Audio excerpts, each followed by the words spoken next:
Sean todos bienvenidos. Vamos a continuar con la clase número 3 de gestión de servidores web. El tema que concierne esta semana es el tema siempre de configuración de servidor LAMP, ¿verdad? Como mencionábamos en la clase anterior, un servidor LAMP viene de las siglas Linux, Apache, MySQL y PHP. Por ahorita ya configuramos, ya hicimos la instalación del servidor. En este caso utilizamos una versión de Linux Debian 11 y ya instalamos también el servicio de Apache y el PHP 8. Entonces tenemos casi listo el servidor para empezar a alojar los diferentes sistemas que van a estar disponibles en la intranet que estamos configurando, ¿verdad? Todo esto lo estamos haciendo para a nivel de intranet. Bien, vamos a proceder ahora con el siguiente contenido, que sería la parte de la base de datos, el motor de base de datos. La base de datos no es solamente un comando que usted va a utilizar para instalar el motor de base de datos, sino que también tiene que hacer ciertas configuraciones que es necesario que las sepamos como gestores del servidor web, ¿verdad? Tenemos que saber todo lo que se tiene que realizar, las tareas que tenemos que tener en cuenta al momento de poder tener disponible una base de datos para un sistema, para un alojamiento que vamos a hacer en nuestro servidor. Así que por acá les voy a habilitar la guía práctica que va a contener el resumen de lo que voy a plantearles en este video, en esta clase. Entonces, por acá yo tengo una máquina virtual con la que he instalado Debian 11 y por ahorita pues tenemos en esta ¿cómo se llama? En esta máquina virtual lo he hecho hasta la guía práctica número 2. En primer lugar, siempre tenemos que subir de privilegios, ¿verdad? Tenemos que estar siempre como usuario root para poder ejecutar los comandos que vamos a utilizar ahorita. Se supone que para este momento tendríamos que tener los repositorios actualizados, ¿verdad? Y por cualquier cosa vamos a ejecutar el comando apt-get update para que podamos ver de que los paquetes a los cuales hacemos referencia en nuestro source list, donde están los repositorios, pues haya conexión y pueda hacerse lectura de los paquetes disponibles que están. Bien, para empezar vamos a ejecutar el comando, el más simple de todos, ¿verdad? Vamos a utilizar el apt-get install, le ponemos -y para que no nos pregunte si sí o no, ¿verdad? El servicio de MariaDB-server. Lo que necesitamos es el motor de MariaDB. Entonces, en este momento se está ejecutando bueno, en primer lugar estamos leyendo desde la lista de repositorios, buscamos el paquete, si el paquete se encuentra en la lista de software disponible, lo empieza a descargar. Por ahorita vamos por el 9%. Como estamos grabando la clase, vamos a ponerle pausa para que nos saltemos este tiempo de instalación. Bueno, por acá, después de aproximadamente 2 o 3 minutos, la instalación del motor de base de datos se está llevando a cabo. Vemos de que ya va por un 97%, 98% y ya casi termina.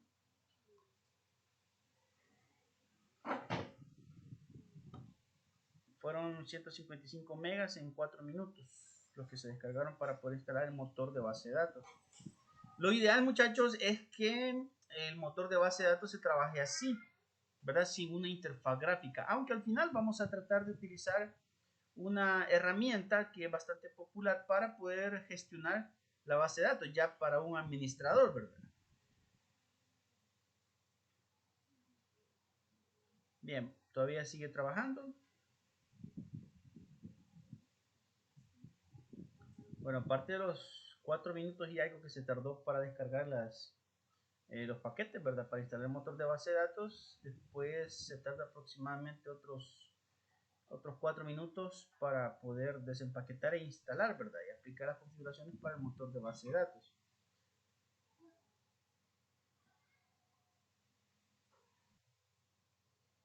Bueno, he ido pausando el video para que no se tarde mucho. Y aproximadamente 5 minutos después de haber descargado los paquetes se instaló, ¿verdad? El 100% el motor de base de datos. Bien, ahora pues lo que vamos a hacer es verificar el estado de nuestro servicio. Utilizamos el comando systemctl status MariaDB y vamos viendo de que el servicio tiene que encontrarse activo y ejecutándose, ¿verdad? Eso necesitamos saber. Y por acá vamos a ver, a veces cuesta ver a simple vista. Por acá, miren muchachos, una de las impresiones que hace abajo, donde están estas fechas, por aquí aparece el puerto que está utilizando nuestro servicio, que sería el 3306. Esto es bastante común con MySQL y MariaDB. Es el tipo de puerto que están utilizando. Bien, si en algún momento nosotros quisiéramos detener el servicio, siempre utilizamos el comando systemctl.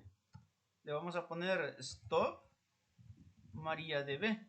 En el caso que quisiéramos detener el servicio, ¿verdad? ¿Ya? Y al verificar el estatus, vamos a ver que está detenido.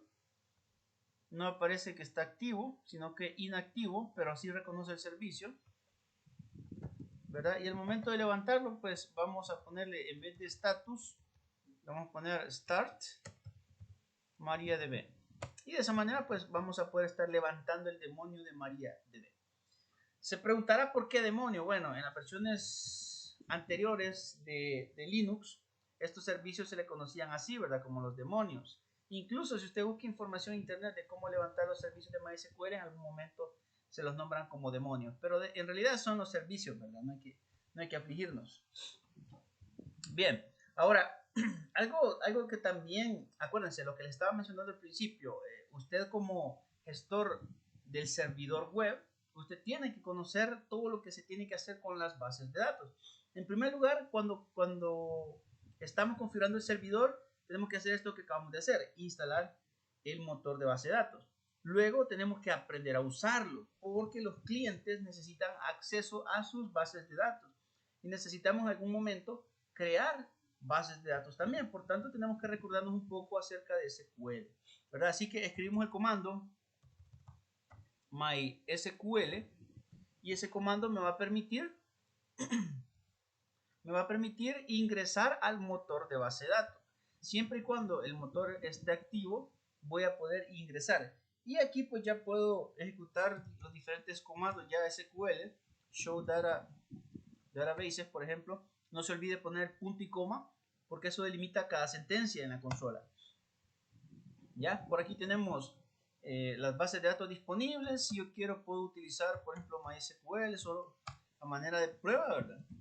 Show tables y ahí estoy viendo el contenido de las bases de datos. ¿Ya? Control C para salir y de esa manera pues ya me he salido del motor de base de datos. Pero una vez que tengamos esto, vamos a empezar con las primeras tareas de un gestor del servidor web, ¿verdad? Y relacionado con la base de datos. Recuerden que por defecto hay un usuario de acceso a la base de datos, que es el usuario root. ¿Ya? Si yo escribo el comando MySQL, automáticamente estoy ingresando con el usuario root. Pero ese usuario root, que es el usuario privilegiado, ese usuario no tiene establecida ninguna contraseña. Así que la primera tarea que vamos a hacer es establecerle una contraseña al usuario root, porque este es el que tiene más privilegios sobre todas las bases de datos, entonces no tiene que estar inseguro. Así que vamos a ejecutar el comando alter, que sirve para hacer las modificaciones en, en los sistemas de bases de datos, ¿verdad? A nivel de SQL. Y le vamos a dar alter user y le ponemos root, que es el usuario que queremos modificar. Y el acceso de este root es localhost. Así que le ponemos @localhost, que viene siendo como el dominio de este usuario, ¿verdad? Entonces, le vamos a poner identifier. Quiero ver, identifier by y le ponemos una clave. Mira, le voy a poner aquí idk123 símbolo de admiración de cierre. Al establecer este comando estoy diciendo que el usuario root de acceso local, ¿verdad? Es decir, los sistemas alojados en este servidor, si utilizaran el usuario root, tendría que conectarse por medio de la clave ITCA123, ¿verdad? De aquí en adelante el usuario root, acceso local, va a tener esta clave asignada. Ponemos punto y coma al final porque si no le pongo el punto y coma, me aparece aquí como que sigo escribiendo, ¿verdad? Es porque la sentencia no termina, tengo que poner el punto y coma para que me acepte el, ¿cómo se llama? El comando. Me voy a salir y ahora pues se preguntará usted cómo hago para ingresar al motor de base de datos. Si escribo MySQL, me dice acceso denegado, porque el usuario se supone que utiliza una contraseña. Me está diciendo using password no, es decir, no estoy usando una contraseña, o sea que sí usa contraseña. Entonces, para poder acceder, vamos a poner MySQL, el comando de acceso, ¿verdad? -u para establecer con qué usuario voy a ingresar, -p para decirle que voy a ingresar una clave. Yo se la puedo poner ahorita, pero quedaría visible, ¿verdad? Entonces le ponemos -p, presiono enter y me pide la clave. Ahí le pongo, ¿verdad? ITCA123, símbolo de admiración de cierre, enter. Y de esa manera pues ya tengo acceso a la base de datos como administrador. Entonces esa es la primera tarea, ponerle una contraseña al usuario root de la base de datos, ¿verdad? Bien, ahora se supone que nosotros estamos gestionando el servidor LAMP. De repente un cliente de la red donde estemos trabajando va a necesitar que alojemos un sistema, ¿ya? Ese sistema tiene que conectarse a una base de datos. Por tanto, somos nosotros quienes tenemos que crear las bases de datos. Así que vamos a proceder a crear una base de datos. Sería el comando create database y le ponemos gestión de servidores web.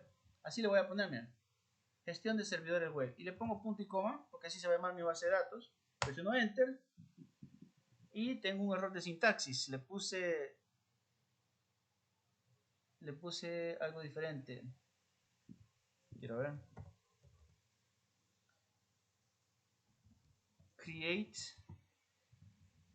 database, gestión de servidores web, punto y coma. Y hoy sí, ¿verdad? En algo me equivoqué, le puse crate y es create, ¿verdad? Bien, ya tengo entonces una base de datos, mira, muchachos. Ahora, por ahorita no voy a crear la estructura de las tablas, aunque si quiero, pues ya puedo, ¿verdad? Le ponemos use gestión de servidores web, ¿ya? Y aquí puedo crear create table y ya puedo ponerle los campos que yo quiera, ¿verdad? Mediante un comando create table. Pero no voy a crear todavía las tablas, ¿ya? No voy a crear las tablas todavía. Sino que vamos a hacer lo siguiente.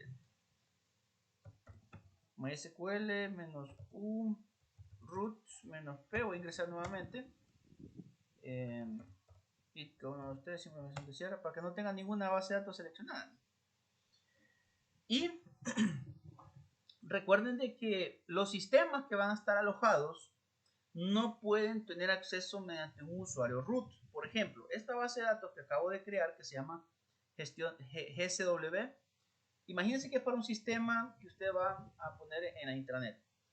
¿Qué usuario se va a conectar a esta base de datos? No puedo darle credenciales de usuario root a un cliente. Por tanto, tengo que crear un usuario propio para esa base de datos. Así que esa es otra de las tareas que tiene que hacer el gestor del servidor web, ¿verdad? Así que voy a proceder a crear un usuario, el cual después se lo voy a asignar a la base de datos GSW. Así que para crear un usuario, vamos a poner los comandos create user, ¿ya? Y le voy a poner aquí ds49, tengo bloqueado, ds49b, así se va a llamar mi usuario. Se lo pongo entre comillas y el dominio, o mejor dicho, el tipo de acceso va a ser localhost. O sea que por ahorita el usuario de ds49b no se va a poder conectar de forma remota, sino que solo de forma local.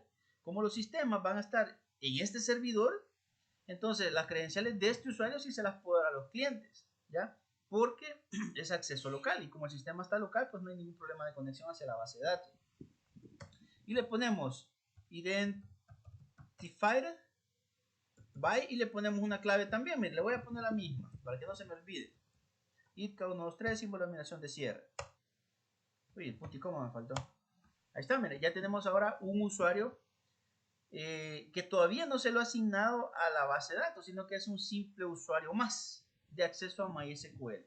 ¿Verdad? Quiere decir que ahorita si ejecuto el comando MySQL-U de S49 B -P, me va a pedir la clave y ya voy a poder loguearme con el usuario de S49B. Solo que este usuario pues todavía no tiene muchos privilegios. Entonces hay que asignarle todos los privilegios hacia su base de datos. Y como les digo, el usuario de S49, este usuario va a tener todos ¿cómo se llama? Los privilegios sobre la base de datos GSW, que es la que estamos creando.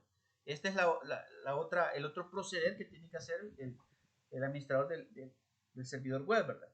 Así que vamos a ejecutar el comando grant, o sea, le permitimos, ¿verdad? Todos los privilegios en inglés, y le decimos que a dónde vamos a aplicar todos los privilegios. Los vamos a aplicar en la base de datos que se llama gestión de servidores web, solo que aquí necesito que me pongan atención.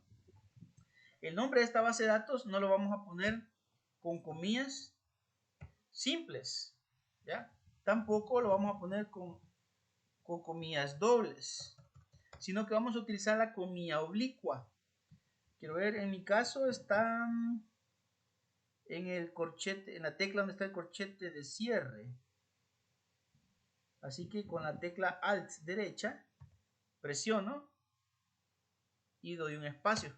Y ahí me sale la comilla oblicua. Ahí ponemos gestión de servidores web, el nombre de la base de datos y la comilla de cierre, ¿verdad? Ahí está, miren. Entonces, si no le pone estas comillas, no le va a dar los privilegios.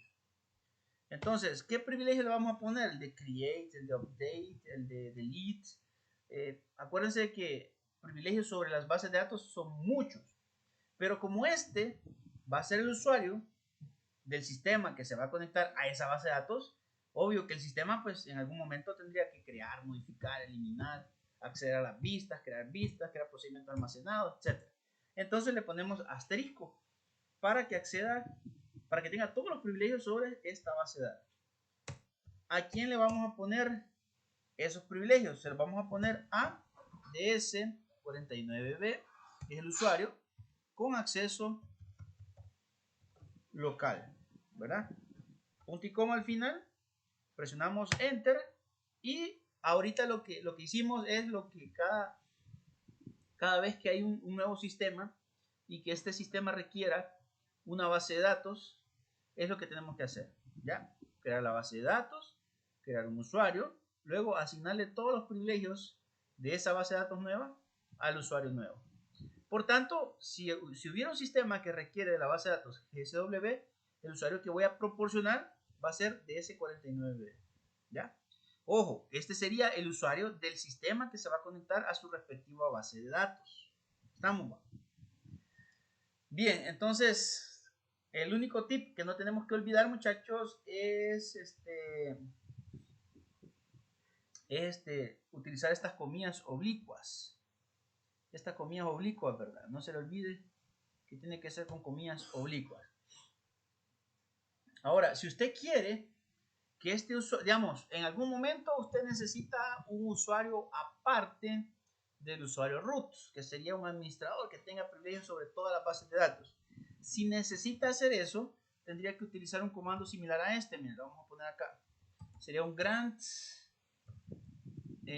usage, creo que así se pronuncia, o le ponemos asterisco punto asterisco, como quien dice en todas las bases de datos, todos los privilegios, y le ponemos acá to. Si fuera el DS49B al que le estamos dando privilegios, sería @localhost identified by, puede ser otra clave, miren, ya.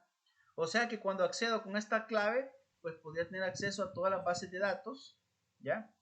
Y todas las bases de datos, todos los privilegios. O le puedo poner la misma clave, ¿verdad? Para estar evitándome ponerle claves distintas al mismo usuario. ¿Ya? Entonces, cuando este usuario se identifique con esta clave, aparte de tener todos los privilegios sobre GSW, tendría también sobre todas las otras bases de datos. Pero esto es solo en el caso que usted necesite un usuario extra. Quiero un usuario extra. Pero este comando no lo voy a ejecutar porque no necesito otro usuario. Por el momento, como administrador, yo trabajo con el root, ¿verdad? Pero en caso que usted necesite otro usuario, pues sería ese comando. Solo para que quede ahí, ¿verdad? Bien, ahora, esto es, muchachos, a nivel de los usuarios que los clientes van a necesitar para sus sistemas, ¿ya? Es decir, alguien le da a usted la carpeta de un sistema y le dice, vaya, por favor, publíquemela. Usted hace el despliegue y usted tiene que brindar las credenciales de conexión hacia la base de datos al cliente para que los desarrolladores pues hagan sus respectivos cambios en los archivos de configuración, ¿verdad? En las credenciales para conectarse a la base de datos, ¿ya? ¿Qué es lo que le va a dar usted al cliente? Le va a decir, bueno, tu base de datos se llama GSW, tu usuario se llama DS49B y tu clave es ITK123, símbolo de dominación de cierre, ¿ya? Con eso, el sistema pues debería poder conectarse a su propia base de datos. Lo que resta ahorita pues es ejecutar el script de la base de datos, ¿verdad? Es decir, las tablas y todo lo demás. O si no, pues le damos el acceso remoto al cliente para que el cliente él se conecte desde cualquier parte del mundo, que se conecte y pueda crear su propia estructura de la base de datos. Por ejemplo, yo acá en Windows, yo tengo, ojo, estamos trabajando en Debian, ¿verdad? Que es la máquina virtual donde estoy. Acá en Windows yo tengo el MySQL Workbench. Ese MySQL Workbench me sirve para poder administrar las bases de datos de una forma gráfica, no a nivel de consola, ¿verdad? Y mientras se abre, pues les explico. De momento nosotros necesitamos una conexión hacia el servidor, ¿verdad? De forma remota. Imagínense que este Debian en realidad sea un servidor que está en San Salvador. Y yo aquí con mi MySQL Workbench estoy aquí en la ruta de las flores, ¿verdad? Es un Zunate. Y necesito conectarme para poder administrar mi base de datos. Para acá, pues es bien fácil, ¿verdad? Simplemente le pongo un nombre a la conexión. Debian DS49B le voy a poner. Y la IP, ¿cuál es la IP del servidor? Bueno, acá me voy a salir del motor de base de datos, control C, clear y pongo IP address, ¿ya? Y yo tengo dos interfaces gráficas, perdón, dos interfaces de red. Y esto es bien importante que lo sepamos. Tengo la loopback, que es la 127, como el localhost, ¿verdad? Esta no la voy a utilizar. Yo tengo esta máquina Debian, la tengo en un VirtualBox. Por tanto, VirtualBox me crea mi propia interfaz de red virtual, ¿verdad? Y me le puso el nombre de ENP0S3. Ese es el nombre de la interfaz de red. Y me estableció esta IP, miren. Esta es la IP que tengo ahorita, ¿ya? Bien, voy a hacer una prueba desde Windows para ver si puedo conectarme, o sea, si hay una conexión a nivel de red entre mi computadora, ¿cómo se llama? El host, ¿verdad? O sea, mi Windows hacia el servidor Debian. Vamos a ver, voy a poner aquí un ping 192.168.1.36 y en efecto pues tengo réplica, eso quiere decir que hay conexión. Va, si hay conexión, se supone que mi Workbench, cuando yo le ponga 192.168.1.40 y ¿cuánto era? .36, ¿ya? Digamos que estoy con root y voy a acceder a gestión de servidores web. Se supone que la base de datos existe. Soy usuario root, tendría que pedirme la clave, ¿verdad? Vamos a ver, test connection y como hay ping, debería de poder llegar, pero vean el mensaje que me aparece y esto es bien importante que lo comprendamos. Me dice file to connect to MySQL y que no se puede conectar a MySQL, ¿verdad? Por esta IP, este puerto como el usuario root. ¿Ya? No me puedo conectar y punto. ¿Por qué razón no me puedo conectar si el servidor está activo? Y aparte de eso, la base de datos ya existe y es con el usuario root. Bueno, hay configuraciones todavía que faltan hacer del lado del servidor. Y es lo que le estaba mencionando. El cliente va a necesitar acceder a su base de datos tal vez de forma remota. Probablemente no, Probablemente sí. Pero en el caso de que desea acceder de forma remota, tenemos que dar privilegios de acceso remoto al usuario de la base de datos, ¿ya? Y esto es bien importante que lo sepamos hacer. Veamos. El comando que voy a ejecutar es el siguiente. Voy a establecer todos los privilegios en inglés, ¿verdad? A la base de datos que se llama, acuérdense la comilla oblicua, GSW. Uy, no me salió. A mí me sale con la tecla, la que está a la izquierda del Enter, que es donde está el corchete y llave de cierre. Ahí me aparece la comilla oblicua, pero tengo que sacarla con Alt derecho. Pero al presionar no me aparece nada, pero dale espacio. Al dar espacio, ahí me sale la comilla oblicua. Gestión de servidores web y la comilla de cierre nuevamente. Punto asterisco. Miren, estoy dando todos los privilegios a esta base de datos. Punto asterisco para que tenga todos los privilegios, ¿verdad? Sobre esa base de datos. Y le digo que va a ser aplicado ese privilegio al usuario de S49B. Ahora, ya no le voy a poner @localhost. ¿Por qué? Porque el @localhost implica que es un acceso local, ¿ya? Ahora le voy a poner, miren, con comillas simple, el comodín de porcentaje. Esto implica de que puede venir la conexión de donde sea, ¿ya? No necesariamente local, sino que puede venir de donde sea. Y aparte de eso, le digo que este usuario va a estar identificado por la clave ITK123, símbolo de admiración de cierre, entre comillas. Y le pongo, miren, with grant option, ¿ya? Le estoy dando todos los privilegios sobre la misma base de datos, ahora desde un acceso externo, ¿verdad? Voy a poner un poquito de zoom por si no se ve el comando. Aplico todos los privilegios hacia esta base de datos. ¿Ya? ¿Qué puedo hacer en esta base de datos? Todo. ¿Quién va a poder hacer eso? El usuario que se llama DS49B. ¿Cómo es el acceso? ¿Local? No, es de donde sea.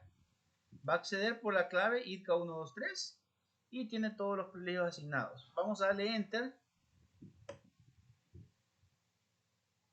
Espérenme, ¿cómo le pusimos a la base de datos? Ah, no, hombre. Estoy ejecutándolo aquí en la línea de consola de Debian. Espérenme. MySQL menos U. Vamos a iniciar como root menos P. A ver, ITK123. Aquí debería ser. Vamos a ver si me permite copiar.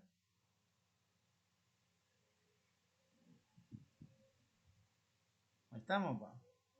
Hoy sí, miren. A ver cómo me va a funcionar ahí arriba. Bien, entonces ya tenemos asignado el privilegio, pero me falta todavía ejecutar miren, este comando que es flush privileges. Es como quien dice que para que me aplique todos los privilegios. Hasta ahorita todavía el usuario no puede acceder de forma remota. Ahora sí lo hacemos. Pero todavía si me voy al Workbench y quiero hacer la conexión, todavía me va a dar error. ¿Y por qué? Dirá usted si ya tengo acceso externo. Tengo todos los privilegios sobre la base de datos. Miren, en primer lugar, hay un problema, que el sistema operativo, bueno, cuando instalamos ¿cómo se llama? El servicio de MariaDB, yo les mostré el puerto que estaba utilizando, ¿verdad? Solo que por ahorita es lo más probable de que ese puerto nada más tenga escuchas internas, es decir, a nivel local. O tal vez tenga escuchas abiertas. Pero hay que estar seguro y lo que tenemos que hacer es abrir ese puerto. Porque si no, desde afuera no tendría yo respuesta, ¿verdad? Por medio del puerto 3306 para acceder a las bases de datos. Así que vamos a ejecutar el siguiente comando. ¿Verdad? Dentro de, aquí me salgo, control C, limpio, a nivel de root, ¿verdad? A nivel de root, porque es una configuración que voy a hacer para, ¿cómo se llama? Para el sistema operativo. Y como es una configuración que repercute en el sistema operativo, voy a utilizar el comando sudo. ¿Ya? es como quien dice, todavía un salto más arriba, ¿verdad?, del root. Y me voy al iptables, que es un comando también. Y acá le pongo -a input. Le ponemos input -i.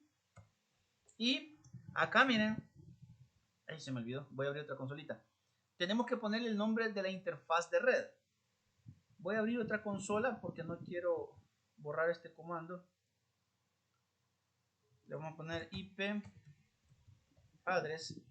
Y tenemos aquí las dos interfaces de red, la loopback y la ENP0S3.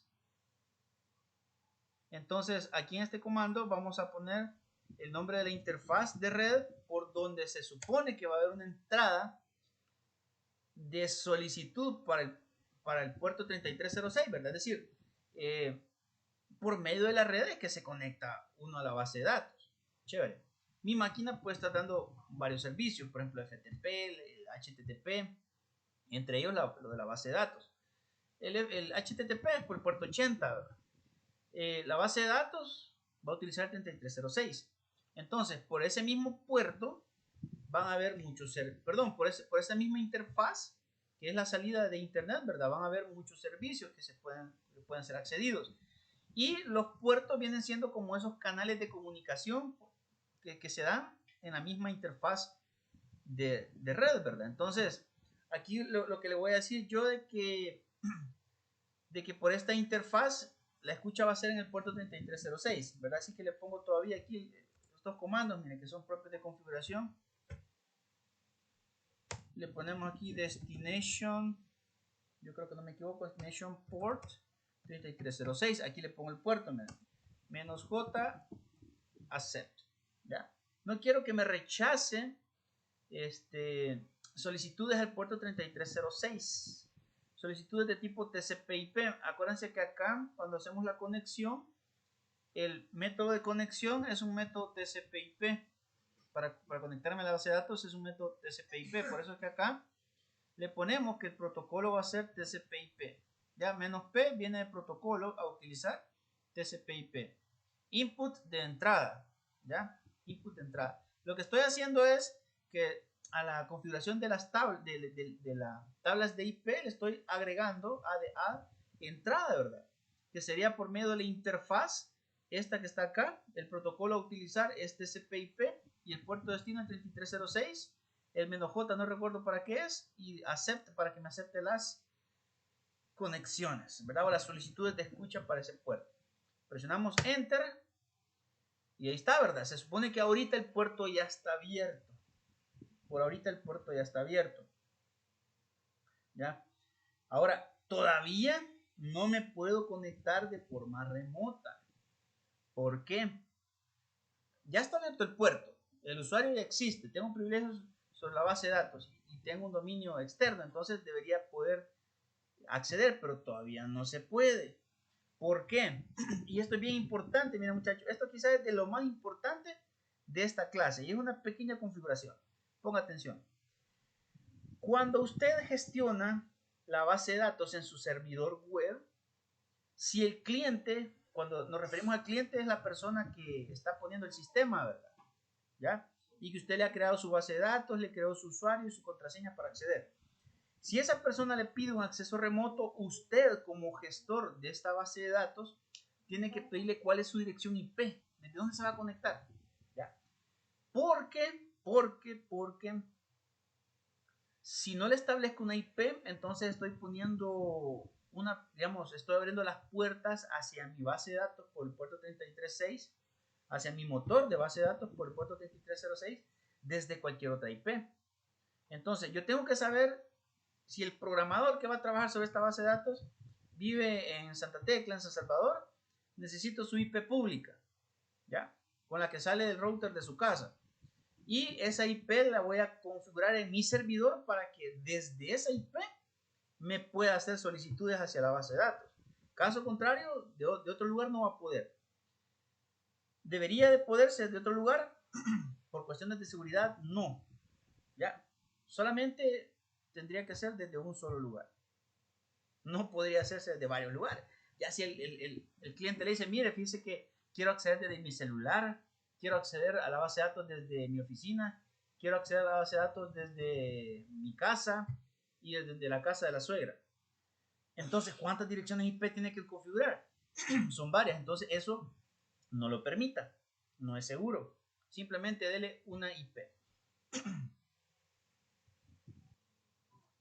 Entonces, si vamos a hacer esto que les estoy diciendo, en el caso de mi computadora Windows con la computadora Debian están en la misma red. Entonces la IP que voy a poner va a ser la de mi Windows. Pero si este servidor Linux está en otro lugar, por ejemplo en San Salvador, y yo estoy aquí en mi casa, aquí en Nahuizalco, entonces tengo que ver la IP pública que tengo. ¿Cuál? Ponemos en Google, ¿verdad? ¿Cuál es mi IP? Ya, ponemos acá cuál es mi IP pública. Hay varias páginas que le adivinan la IP, miren. Y esta es la IP pública que yo tengo, miren. Esta es la IP pública que yo tengo. Entonces, esta es la que le vamos a pedir al cliente. ¿Desde dónde se va a conectar? Deme su IP pública. Y le pedimos esta IP pública. ¿Ya? Eso es en cuanto a esta configuración que les estoy mencionando. Para mi caso, porque estoy dentro de una red interna, o sea, el servidor y el cliente están en la misma red, voy a utilizar ¿cómo se llama? Esta, ipconfig, la IP que tengo asignada. Aquí tengo un montón de interfaces. De VirtualBox. ¿Cuál es? La de wireless es la de Wi-Fi, porque por Wi-Fi estoy conectado. Entonces, vemos de que mi dirección IP es esta, pleca, ¿cuánto? Se recuerdan, ¿verdad? De redes. Cuando tengo una máscara de subred 255, 255, 255, ¿cuál es la máscara de subred acortada? Acuérdense que aquí hay 8 octetos. Es decir, 255 sería 1, 2, 3, 4, 5, 6, 7, 8.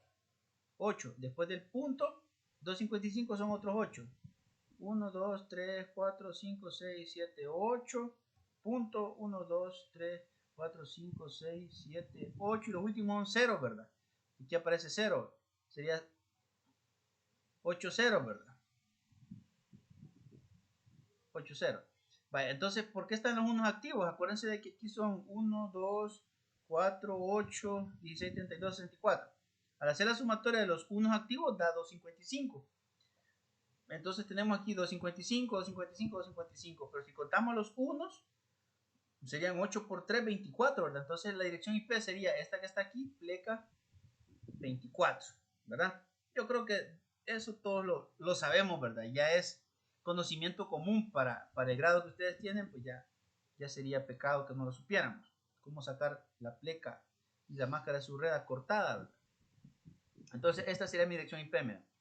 Así que regresamos aquí a Linux y ahora vamos a hacer lo que les estaba diciendo. Vamos a permitirle a una IP que se conecte a este servidor y que tenga acceso por el puerto 3306 con el usuario que antes había mencionado. Con el usuario que le hemos dado privilegios de acceso externo, ¿verdad? Que fue el DS49B, si no me equivoco. Bien, entonces le ponemos otra vez, miren, sudo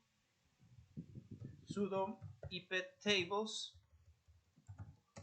Lo mismo, ¿verdad? Vamos a agregar una entrada.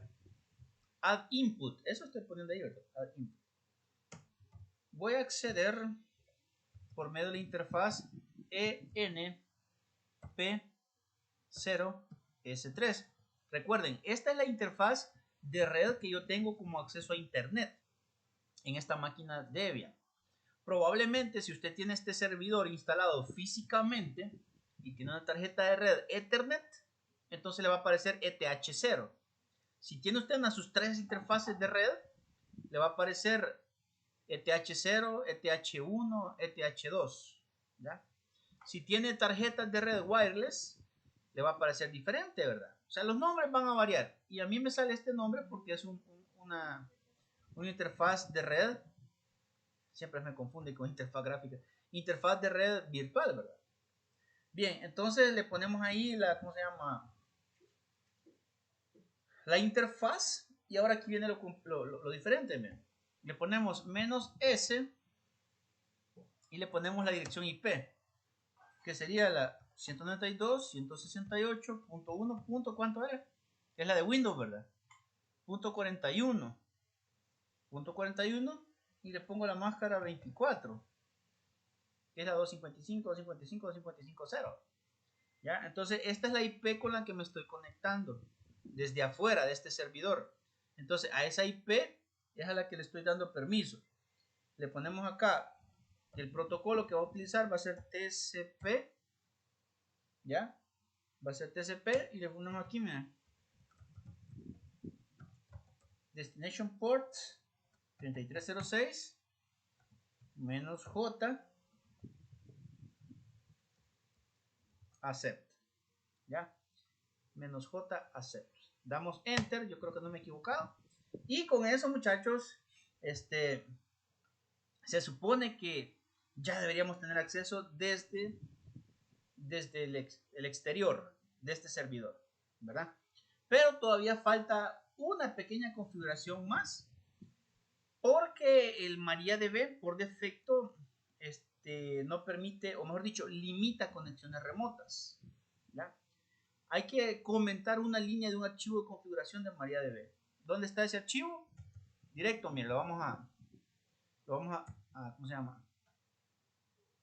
Se me ha trabado la consolita. Lo vamos a configurar ahorita. Se me ha trabado la consolita. Vamos a abrir esta otra, miren. A ver si ya se desbloqueó. Vamos a... No me escribe. No me escribe. Vamos a la otra. Este sí, miren. Bueno, metámonos aquí como root. Y aquí no ha pasado nada. Ahí está. Vamos a editar el archivo que se encuentra en etc. Quiero ver. Creo que sí. etc. MySQL. Pleca. Uy. Pleca.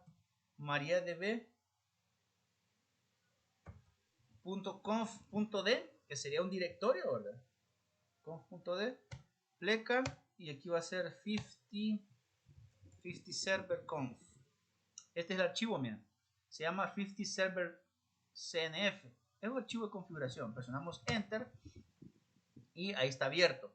La línea que vamos a buscar está más abajito. Es una que, aquí está, la que dice bin address. ¿Ya? Y ahí está la explicación de lo que está haciendo acá. Entonces, lo único que voy a hacer es comentar esta línea. La comento. Control O, Enter para guardar. Control X para salir. ¿Ya? Todavía no tengo acceso externo. ¿Por qué? Hay que reiniciar el servicio, ¿verdad? Puedo hacerlo con systemctl, restart MariaDB. Esta es una forma de cómo hacer el reseteo.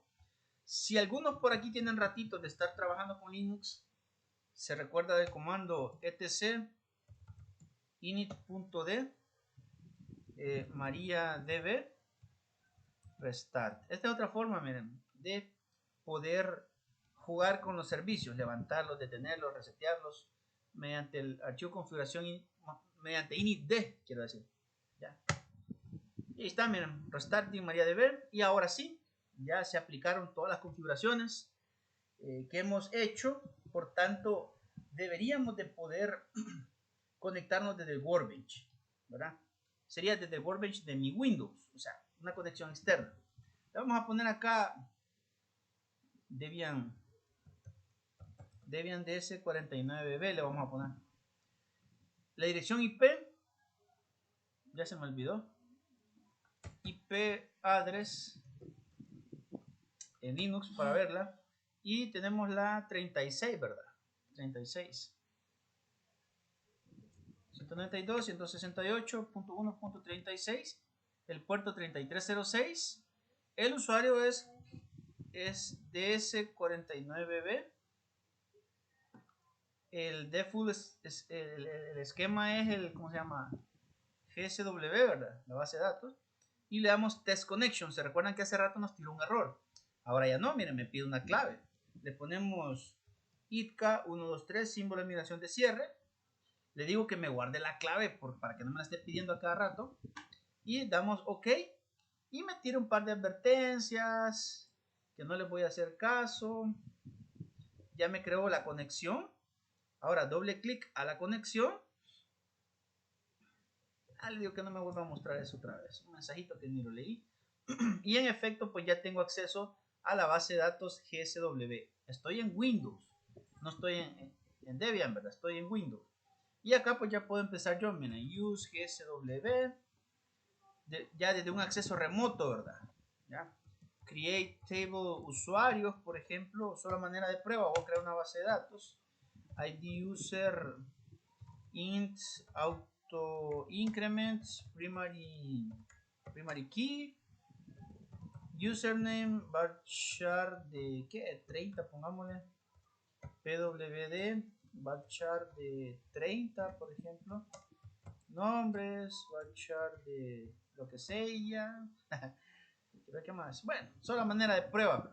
Ejecutamos el comando control enter, segundo control enter, select asterisco from usuarios, control enter, y ahí está, ¿verdad? Metamos un par de registros. Insert into usuarios, username, pwd, nombres, values. Sería Edmund, le vamos a poner la contraseña 123 y el nombre Edmundo.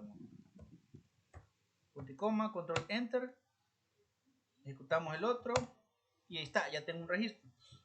Entonces, los tiempos de respuesta son inmediatos, como que si la base de datos estuviera local, ¿verdad? Y eso es porque habilitamos ya conexión por TCP, TCP/IP y el puerto de escucha está liberado. Por tanto, solo de esta máquina, desde esta IP, ¿verdad? De Windows, debería tener acceso. Si me voy a otra computadora dentro de la misma red, no podría, solo que ahorita no tengo otra compu, solamente esta laptop. Tengo por aquí una Only One, pero no he instalado el Workbench para probarlo, ¿verdad? Pero no debería de hacerlo, ¿verdad? Si se fijaron hace rato, pues no me conectaba hasta que abrí el puerto, ya se pudo conectar. Ahora, aquí en el Debian, veamos si es cierto. MySQL -u, entremos como root, -p, ITCA 123, símbolo de migración de cierre, use GSW, show tables, select asterisco from usuarios. Ahí está, miren. Y en efecto, pues aquí tengo ya el registro que metimos de forma remota. Y el cliente pues ya está trabajando tranquilamente y contento desde su casa. Aunque la base de datos está aquí, yo le creé su usuario, le di privilegios sobre la base de datos, le permití un acceso externo, abrí el puerto, le pedí su IP para que solo desde su IP de su casa pueda conectarse a esta base de datos. De esa forma mi base de datos está segura. ¿Ya? Bien, eso sería, muchachos, por ahorita respecto a la conexión que estamos haciendo. Y se preguntará usted, bueno, y solamente así nos vamos a conectar. Bueno, esto es para los clientes. Ahora, a nivel de administrador, usted puede hacer con una conexión por SSH, ¿verdad? Veamos si tenemos SSH instalado. Systemctl status SSH. No tengo el servicio instalado. Vamos a ver, apt get install SSH para una conexión remota por un protocolo seguro. Esto es para los administradores. Imagínense que usted es el administrador de este servidor web y ya se fue de la oficina, ya se fue donde está el servidor y de repente usted necesita conectarse, ¿verdad? Entonces, ¿cómo le va a hacer? ¿Cómo le va a hacer? Ah, bueno, de alguna manera tiene que conectarse. Entonces, habilite en el servidor el SSH y conéctese por ese protocolo, ¿verdad? ¿Cómo lo vamos a hacer? Pues ahorita se los muestro. Ahorita se está instalando el servicio SSH. Ya se instaló. Vemos ahora el estado y vemos de que ya está activo el SSH. Ya está activo. Entonces, desde Windows yo voy a abrir PuTTY, que esto pues puede ser desde cualquier parte del mundo, y aquí ponemos la IP pública del server, ¿verdad? Ya se me olvidó cuál era. Quiero ver. IP address. Uy. Es la 36.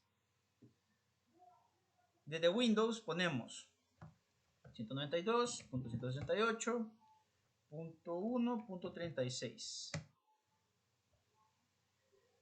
Le vamos a aceptar. Login.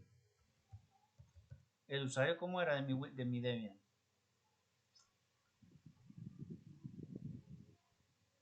No me acuerdo. Creo que es ING del mundo. Vamos a ver. Sería desde Windows, ¿verdad? ING del mundo. Aunque el nombre de usuario tenga mayúsculas, lo ponemos todo en minúsculas. Ponemos la clave. Este es del sistema operativo, ¿verdad? Y ahí está, miren, ya tengo acceso, ¿verdad? Ahí estamos. MySQL -u root -p. Por ejemplo, si quiero administrar la base de datos desde mi casa, yo soy el administrador en este momento. Ya, quiero ver cuál era la clave.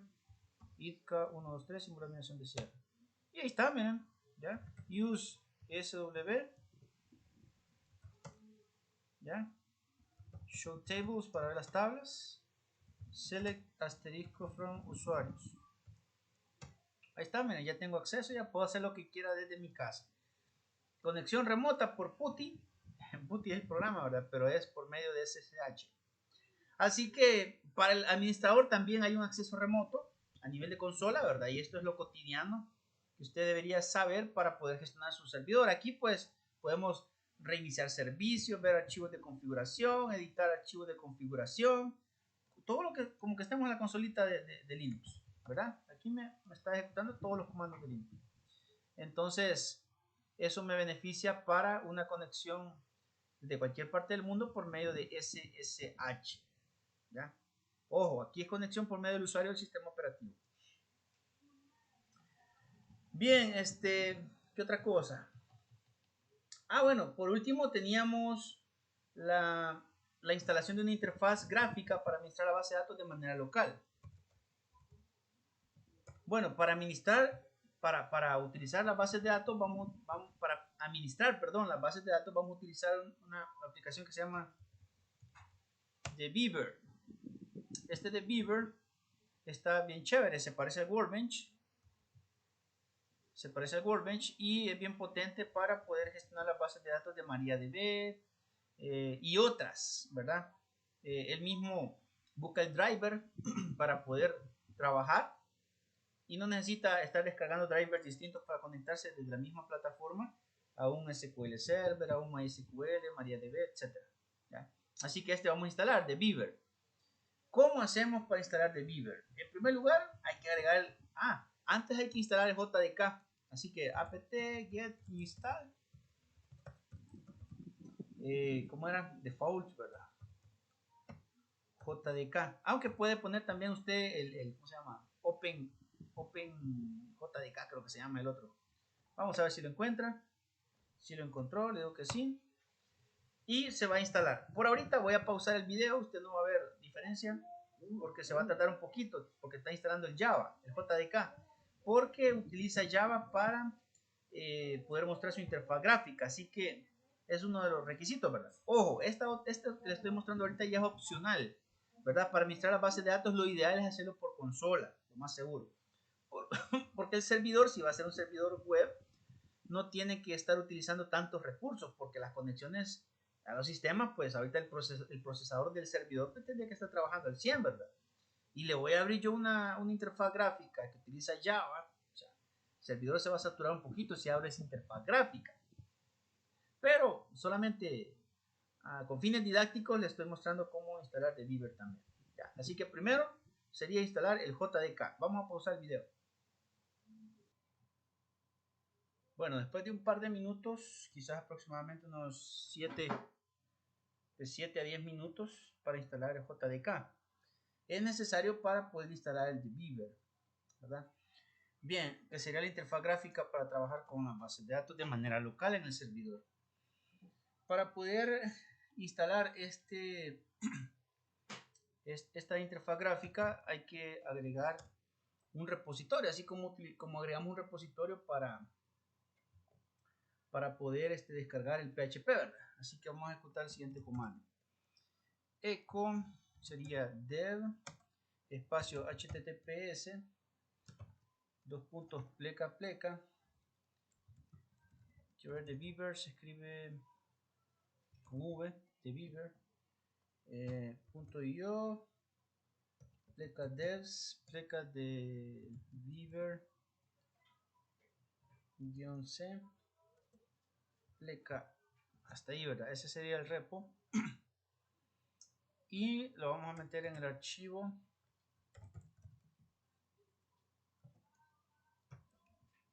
etc apt sourceslist.d, que es el directorio, ¿verdad?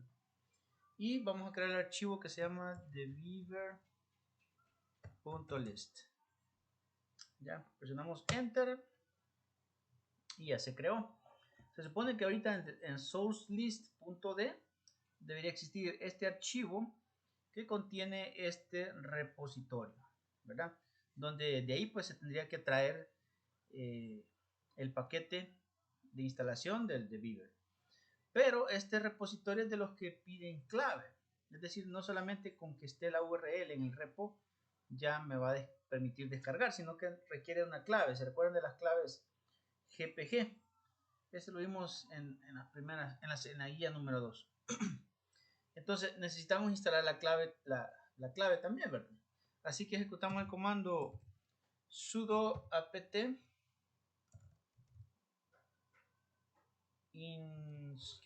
install, apt install, le ponemos curl gpg gnu pg2 software properties,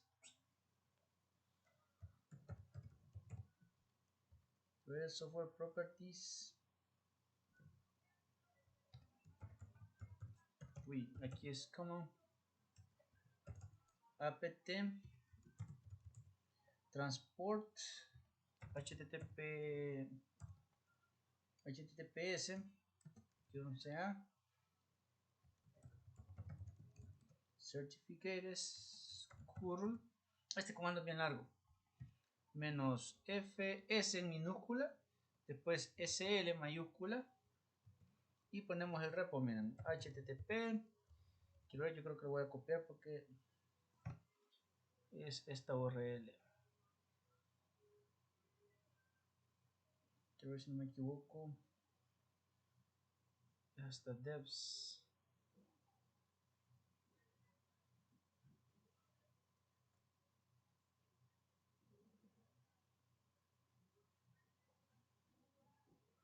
Ahí está. Hasta devs pleca. Y la ruta de la llave sería de beavers.gpg.key. Y todavía está otro comando que lo vamos a poner ahí mismo. Sudo gpg dirmor -o etc pleca apt trusted gpg.d, que será el directorio donde están las llaves, ¿verdad? Y la llave se va a llamar thebeaver.gpg, parecido a como creamos el repo, ¿verdad? Ahorita instalamos esta llave. Vamos a ver si no me da problemas. En algo me equivoqué. Vamos a ver. así fue la última clase, había un error en la línea, porque es un comando bien largo. Vamos a ver, quiero ver. Sería sudo apt install curl gpg gnupg2 software properties common con doble M en el final, ¿verdad? Espacio apt transport singular https-ca certificates curl menos f s minúsculas sl espacio, ¿verdad? https dos puntos pleca de beaver.io.devs pleca de beaver.gpg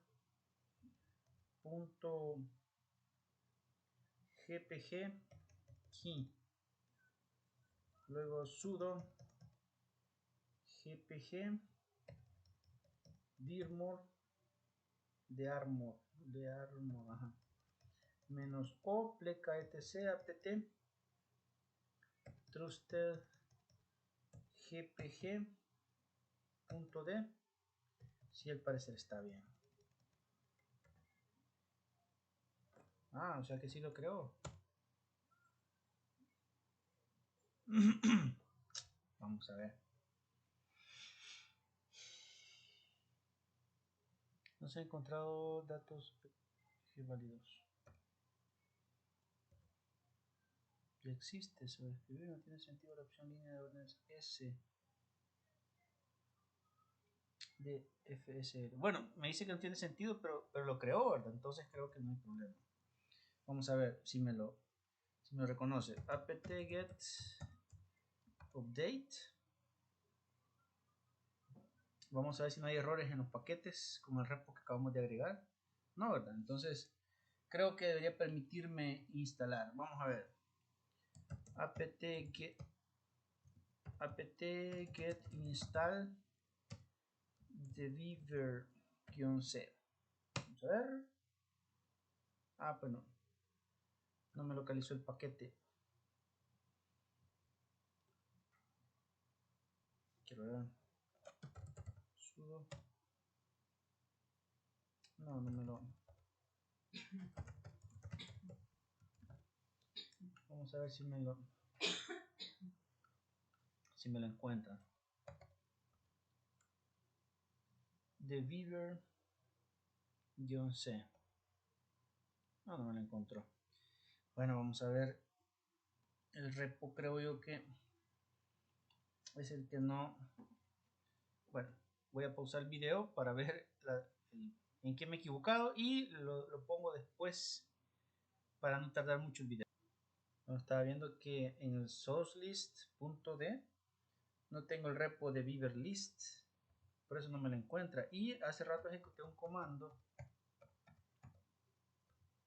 que es el previo a este, donde se supone que debería estar de beaver list en la carpeta sourceslist.d y no está. Voy a ejecutar nuevamente este comando. No me tira error. Vamos a ver. ls.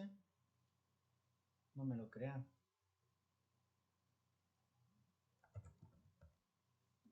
Vamos a ver. Y en efecto ya encontré el error. Aquí el comando que estoy ejecutando para crear el repo, como si pueden ver, no está el repo, porque el comando se me escapó por algo, se me escapó por alto algo, y es que acá son dos comandos. Entonces aquí tiene que haber una barra para separar los comandos. Eso me faltó. Ya, porque el primer comando es imprimir este repo en este archivo. Ya, pero solamente me me ejecutaba todo como si fuera un solo comando, pero no tenía lógica. Entonces me imprimía, el eco me lo hacía en la consola, no me lo hacía en el archivo. Entonces son dos comandos distintos, por tanto la barra es la que me hacía falta, ¿verdad? Y sí, mira, vamos a darle enter. Y ahora vemos el archivo, ya existe el de Beaver List. Y la clave GPG ya la agregamos, así que simplemente sería un apt get update y se va, creo yo.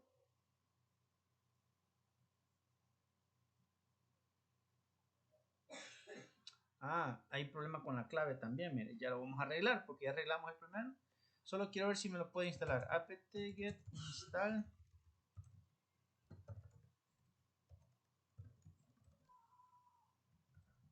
Vamos a ver. No, no lo encuentra. Vamos a ver este otro problema. Sería con la clave GPG. Vamos a encontrar primero el problema y lo definimos acá en el video. Bien, estaba viendo que el comando al parecer está correcto. Pero, me he metido ahorita a la carpeta donde está la llave, supuestamente. Y aquí está, mire, de Beaver PGP. Si la edito, de Beaver, ese archivo no tiene nada. Y ese es el problema, no hay una llave acá, ¿verdad? Entonces, ese comando que estoy ejecutando, ¿verdad? Que es el que me crea la llave GPG, utiliza esta URL. Mire, supuestamente esta es la URL que debería tener la llave. Así que me voy al navegador y pego esa llave por ahí, esa URL, va, y me dice que puedo descargar un archivo. Miren, vamos a darle guardar y se supone que ya lo guardó. Vamos a ver, aquí está porque lo había hecho antes. Vamos entonces, solo que no me va a dejar copiarlo. A ver. Bueno, vamos desde aquí a la consola entonces. Quiero ver. Serial en la raíz. Uy. cd punto punto, cd punto punto, cd punto punto. Es la home, ¿verdad? cd, pleca home, cd ing mundo, ls, cd escritorio. Ah, no, me descarga era ahora. cd descargas, ls, ahí está, men. Vaya. Ahora vamos a ver el comando. Era en la carpeta etc apt trusted gpg. Vamos a copiar de Beaver Key hacia etc apt trusted gpg y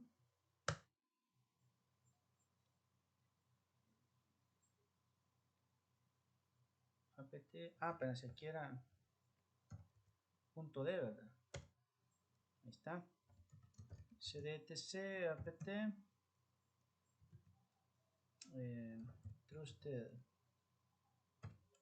punto .d ls. No, de Beaver gpg y todavía no. X. Bueno, démosle por Nautilus. Bueno, pues ya que no quiere, vamos a Nautilus. Vamos a ver otras ubicaciones en el equipo. Con Nautilus pues tengo, como quien dice, la navegación root, ¿verdad? Buscamos home, ing mundo, descargas y esta sería la carpeta, copiar. Y me voy a ir a etc apt, era en trusted y aquí está esta, la voy a eliminar y aquí voy a pegar reemplazar. Es que uno es punto .key, ¿verdad?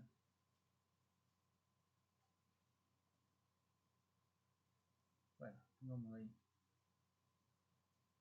Bueno.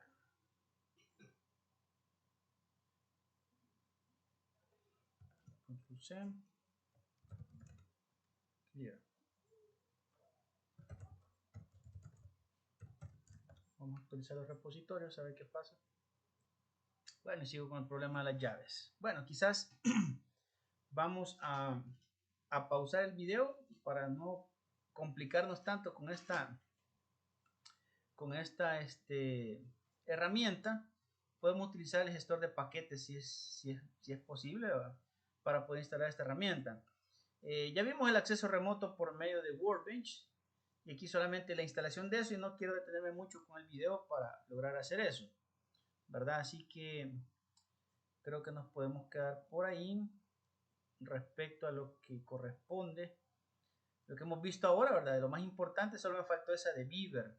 La verdad no encuentro cuál fue el error. Voy a repetir los pasos antes de finalizar el video para ver si hay algún error, ¿verdad? Si no, pues creo que nos quedaríamos por aquí. Bueno, en este momento ya pude resolver lo que pasaba y creo que era algo bien sencillo, fíjense. Googleando, bueno, encontramos que los comandos son los mismos, solo que probablemente en algo me equivoqué al momento de ocupar la llave. Entonces, lo único que cambió es que, bueno, lo primero que hice fue borrar los archivos, borré los archivos de BeaverList, ¿ya? Borramos este que se encuentra en sourceslist.d, lo borré. Y en la carpeta trusted, donde estaba la llave, también lo eliminé, así que es como que no había hecho nada. Entonces el primer comando a ejecutar es este de acá, miren, el wget, así como hicimos con lo de PHP, ¿verdad? Para que automáticamente se descargue la llave, ¿ya? Este es el primer comando. Chévere. Después de instalar el JDK sería este comando, ¿verdad? Para poder traerse la llave. Y después lo que vamos a hacer es el repo. El siguiente comando sería este de acá. Ya que tengo la llave, pues hacemos el repo. El repo sería este de acá, miren, el comando. Igual que el que teníamos antes, ¿ya? De esta URL, que es el repo de Beaver, lo metemos en el archivo de BeaverList. Ya, creo que no hay ninguna diferencia con la URL anterior. No sé si algún espacio por ahí me habrá desfavorecido. Va. Este sería el segundo paso. Y por último, simplemente actualizamos, ¿ya? Y después instalamos el de BeaverC. Esos serían los comandos a utilizar. Lo único que cambió respecto a lo que estaba haciendo yo es que la llave se trae de distinta manera. Eso nada más. Así como lo hicimos con el Suri, repo Suri para descargar PHP. De esa manera. Siguiéndolo de esa manera, pues no hay ningún problema. Y ahorita pues ya está instalando el de Beaver, que era lo último que quería mostrarles. Va por un 46% ahorita la descarga. Falta el desempaquetado, ¿verdad? Y ya les voy a mostrar cómo es la interfaz. Mientras tanto voy a pausar el video. Bueno, después de todo se tardó aproximadamente, no sé, que unos 10 minutos, no llevé el tiempo para instalar de Beaver. Bueno, cuando ya termina la instalación, se supone que aquí en herramientas de programación, ahí se encuentra de Beaver. Y la interfaz gráfica se va a cargar a continuación. Este es el Splash. Y esta herramienta pues ya es para la gestión de la base de datos con una interfaz gráfica en el servidor. No, bueno, de forma remota se puede utilizar también, ¿verdad? Así como hicimos con el Workbench. Esta es ideal para Linux y es opcional, ¿verdad? Es opcional. Es opcional, vamos a ver. En primer lugar, vamos a crear una conexión nueva. Vamos a agregar una conexión. va a ser conexión a MariaDB. Localhost, la base de datos se llama gestión de servidores web. El usuario DS49B, si no me equivoco. La clave ITCA123, símbolo de migración de cierre. Damos en finalizar y por aquí creo que me va a preguntar. No me pregunta. Ah, bien, aquí está. Para conectarse necesita utilizar un driver de MariaDB. Le digo que me fuerce la descarga y sobre escritura por si necesita un driver nuevo. Automáticamente lo descarga. Y una vez descargado el driver, pues ya tengo acceso a las tablas y todo lo necesario para administrar la base de datos, ¿verdad? Queremos ejecutar sentencias SQL, pues lo podemos hacer acá, ¿verdad? Use GSW, por ejemplo, select asterisco from usuarios, ¿verdad? La interfaz está bastante amigable y me sirve para poder ejecutar los comandos. Me puso por aquí una ayudita a esto que no lo necesito. Ahí está, ¿verdad? Ya tengo los registros. Y de esa manera, muchachos, pues ya podemos trabajar con TheBeaver. Costó un poquito esta instalación, la verdad no sé por qué. Van a ver los comandos de la guía. Prueben ustedes con los comandos de la guía, que son los que he utilizado al principio. En la clase del martes no me dio ningún problema. En este me dio problemas. Utilicé los otros que le mencioné anteriormente, ¿verdad? Los otros comandos que serían el primero para obtener la clave, la llave, ¿verdad? Luego crear el repo y por último actualizar y instalar TheBeaver. Solamente esos tres comandos son los que utilicé, ¿ya? Entonces probablemente los de la guía le funcionen y si no le funcionan pues utiliza estos tres comandos. Primero el wget, luego la creación del repo y por último actualizar e instalar TheBeaver. Bien, muchachos, entonces esto sería con lo que termino la clase del día de hoy. Entonces hemos visto la parte de la instalación del motor de base de datos MariaDB y hemos aprendido a gestionar la parte de los usuarios, asignación de privilegios a los usuarios, asignación de un usuario a la base de datos, permiso de acceso remoto, configuración de IP del cliente para conexión remota hacia una base de datos específica. Y ya hicimos las pruebas y vimos que funcionó. Y por último instalamos una interfaz gráfica para trabajar con la base de datos de MariaDB a nivel local en el servidor. Así que esto sería todo. Espero que algo se haya aprendido ahora. Espero que este conocimiento pues les sirva. Y pues nos vemos hasta la próxima clase. Cuídense.